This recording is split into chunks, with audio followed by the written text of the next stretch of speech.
Salut tout le monde, j'espère que vous allez bien. Alors je sais que ça fait vraiment longtemps que j'ai pas filmé de vidéo, donc comme bien des gens pendant le temps des fêtes, ça a été occupé de mon côté parce que même si j'ai travaillé, en fait je déménageais aussi pendant le temps des fêtes, donc toujours pas accès à internet ici. Puis en même temps j'en ai profité pour aller voir ma famille qui habite quand même assez loin de chez moi. Donc évidemment j'ai pas eu le temps de filmer de vidéos, honte à moi-même, mais aujourd'hui je vous reviens et j'ai décidé de vous filmer dans le fond un haul de ma commande que j'avais faite sur le site de Elf. Alors comme vous le savez probablement, Elf c'est une marque qui offre des produits vraiment pas très chers. Donc je pense que pas mal la seule façon d'obtenir leurs produits ici au Canada, au Québec du moins, c'est de commander sur leur site internet. Des fois aussi vous pouvez trouver un peu de leurs articles chez Winners ou même au Dollarama. Des fois ils ont des fossiles de la marque. Et ça a donné qu'il y a quelques semaines il y avait une promotion sur leur site internet. Donc le site au complet était à 50% de rabais. Et déjà que leurs produits sont pas chers, si on met ça à moitié prix, ça revient vraiment pas cher. Donc la majorité des articles en général sont comme à 6$ ou moins. Et la majorité des trucs que j'ai achetés moi c'est soit des pinceaux ou des palettes. Alors c'est parti, je vais vous montrer tout ça. Alors j'ai acheté 3 palettes de fard à paupières qui sont du même format. Donc qui sont trois petites comme ça. Et évidemment j'ai choisi trois modèles différents. Alors la première c'est la Party Ready. Donc comme vous pouvez voir ici, il y a des couleurs assez flash mais aussi quelques neutres plus pâles et plus foncés. Donc c'est autant des fards mat que des fards satinés irisés. Et la pigmentation est quand même pas si mal de ce que j'ai pu voir comme ça au doigt. On va vous montrer juste pour le fun. Donc sur les 3 couleurs que j'ai comme ça sur mes doigts, c'est quand même assez pas pire.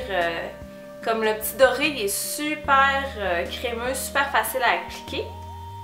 Et je pense qu'il était comme à 8$ chaque, ça revenait vraiment pas cher avec le 50%.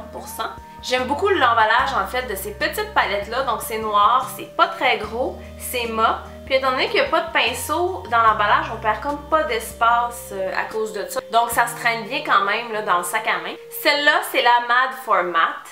Donc c'est celle que je voulais le plus parce que je suis toujours à la recherche de format, puis j'ai toujours de la misère à trouver des palettes qui sont comme ça. Et comme vous pouvez voir, c'est des fards neutres, donc ça fait un beau dégradé, pas mal toutes des couleurs qu'on peut intégrer à un smokey eye. Donc, je sais pas de quoi ça a l'air. La pigmentation a l'air moins bonne que pour l'autre palette. Ah, malgré que le plus foncé comme ça est quand même pas si pire. Mais tu sais, le plus pâle que j'ai mis là, sur mon majeur, il paraît presque pas.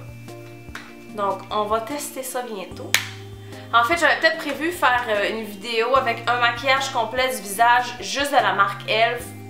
Donc, vous allez voir tout ce que j'ai acheté. Et la troisième palette, c'est la Everyday Smoky. Donc, qui, selon moi, a l'air d'être la palette la plus pratique. Donc, c'est aussi des couleurs neutres. Il y en a autant des pâles que des foncés. Mais dans celle-là, en fait, il y a aussi des fards qui sont irisés. Donc, ça donne un petit peu plus de... Ça donne un petit peu plus de punch dans un maquillage pour les yeux réguliers. Et les couleurs ont l'air vraiment plus pigmentées que dans la palette matte. Donc si je regarde... Oh wow! Si je regarde le noir comme ça, j'en ai vraiment pas mis beaucoup.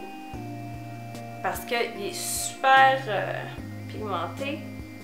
Et on a aussi l'espèce de charbon métal comme ça, qui a l'air super beau. Et même le blanc comme ça est assez impressionnant. Donc ça c'était mes 3 palettes pour les yeux. Si je me trompe pas, c'est les seuls produits pour les yeux en fait que j'ai acheté. Ensuite j'ai acheté 2 petites palettes carrées comme ça. Il y en a une des deux qui est un quatuor de fard à joues. Alors c'est celle-là. Donc comme vous pouvez voir aussi, les palettes ont toujours un petit miroir qui est avec. Ça peut toujours être pratique. D'habitude par contre, c'est pas des palettes que je traîne dans mon sac à main. Mais si c'est le cas pour vous, ça peut toujours valoir la peine. Donc il y a 4 couleurs. Donc il y a celui-là ici qui est plus comme un orangé. Vous avez un rose très pâle ici. Un rose qui est un petit peu plus mauve, mais vraiment pas beaucoup. Puis il y a le rose corail ici. C'est le seul en fait celui-là qui a des petits brillants à l'intérieur, qui est plus irisé. Les autres c'est tous des fards à joues qui sont mat.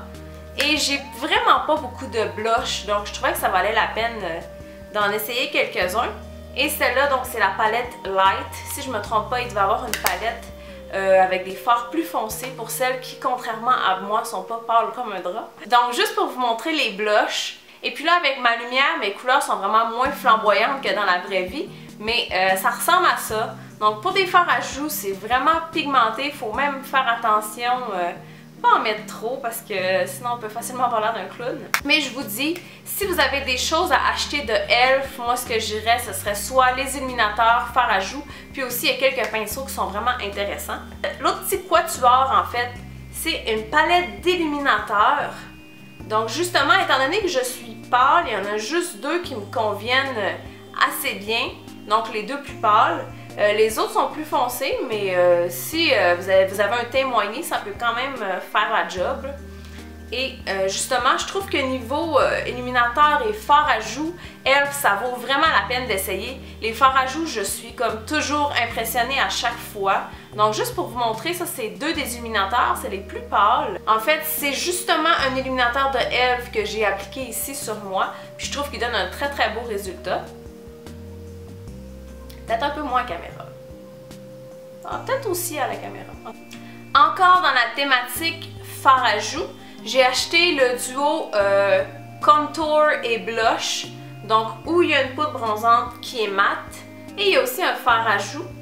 Donc, et la poudre bronzante, en fait, ce que j'aime, c'est qu'elle est pas trop foncée, donc pour moi qui est pâle, c'est un bon choix de couleur. Et ça, dans le fond, c'est le duo Fiji.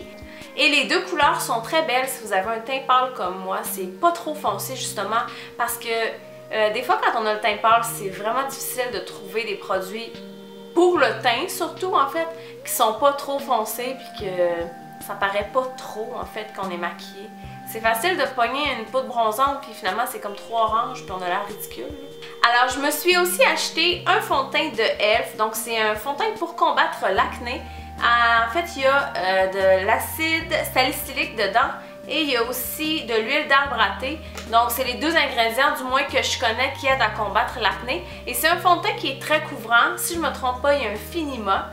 C'est plus difficile actuellement de trouver des fonds de teint de pharmacie, ou du moins qui sont pas trop chers et qui sont couvrants et qui donnent pas trop boutons. Donc, j'ai hâte de tester ça.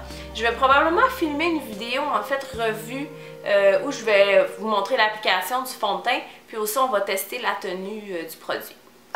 Et pour aller avec ça, j'ai aussi acheté une poudre translucide matifiante, donc qui ressemble à ça, c'est un petit format. Je pense qu'il n'y avait pas beaucoup de choix en fait au niveau des poudres de e.l.f. Et il y a une petite éponge que je ne penserais pas vraiment m'en servir. Mais bref, j'ai hâte de voir de quoi ça a l'air. Je m'attends pas à grand chose pour ce produit-là, je vous avouerai. Alors les derniers items que j'ai achetés, c'est des pinceaux parce que je sais que j'aime beaucoup les pinceaux de e.l.f. Je sais qu'ils ont différentes gammes au niveau des pinceaux. Là. Il y a comme ceux avec le manche blanc qui sont un petit peu plus cheap, moins impressionnants si on veut. Et il y a ceux avec le manche noir qui sont la marque Studio. Qui personnellement je trouve font vraiment très bien. Puis il y avait aussi une nouvelle collection de pinceaux duo fibres. Alors j'en ai acheté un parmi ceux-là qui ressemble à ça. Et je vous avouerai que je suis quand même impressionnée parce que le pinceau, les poils sont quand même assez denses. Puis c'est super doux, donc j'ai vraiment hâte de le tester avec un fond de teint liquide, l'application, le résultat aussi, qu'est-ce que ça donne si absorbe tout le produit ou pas. Je me suis aussi acheté un pinceau duo fibre comme ça qui est pas nouveau, juste parce que j'avais le petit format et que je trouvais que ça faisait bien. Je voulais voir pour le visage de quoi ça avait l'air. Par contre, je suis vraiment pas convaincue pour celui-là, mais on verra qu'est-ce que ça donne comme fini. Encore dans les pinceaux pour le visage, je me suis acheté le pinceau à poudre avec le bout plat. Donc c'est un pinceau que j'avais déjà, c'est juste que le manche commençait à être brisé et c'est vraiment un pinceau que j'adore. Si vous cherchez un pinceau pour poudre, c'est vraiment celui que je recommande. L'application est juste parfaite, il est doux, il est dense. Sérieusement, ça coûte comme 3 $. Courez l'acheter, ça fait vraiment très bien. Et je me suis acheté deux pinceaux pour les yeux. Un petit comme ça qui est fait pour le creux de l'œil. Je vous avouerai que je pensais qu'il était un petit peu plus gros que ça, c'est vraiment minuscule. Et il est comme un petit peu, il est pas très dense, là, il est comme fluffy si on veut. Donc c'est un pinceau à estomper. Je suis pas encore convaincue parce qu'habituellement pour estomper, j'aime ça quand c'est plus gros, ça estompe mieux. Et puis là il est comme petit, fait que je sais pas trop s'il va donner la précision ou pas, on verra. Et le dernier pinceau que je me suis acheté, c'est juste un pinceau à ongles. parce que j'avais perdu le mien de Anastasia Beverly Hills pour mes sourcils et je suis toujours à la recherche d'un pinceau à angle le moins cher possible mais le plus efficace. Donc il a l'air quand même d'être pas si mal et puis je trouve que ça fait toujours bien aussi un pinceau à angle quand on veut faire un cut crease pour tracer la ligne, là, ça fait vraiment très bien. Alors j'ai hâte de tester ça, les poils sont quand même assez raides. Habituellement c'est une caractéristique que j'aime des pinceaux à angle. Alors c'est ce qui complète la vidéo, j'espère que vous avez aimé mon haul. Si oui, vous pouvez mettre un pouce en l'air. Et vous pouvez aussi vous abonner à ma chaîne pour voir plus de contenu de ma part. Alors je vous souhaite de passer une belle journée puis nous on se dit à bientôt.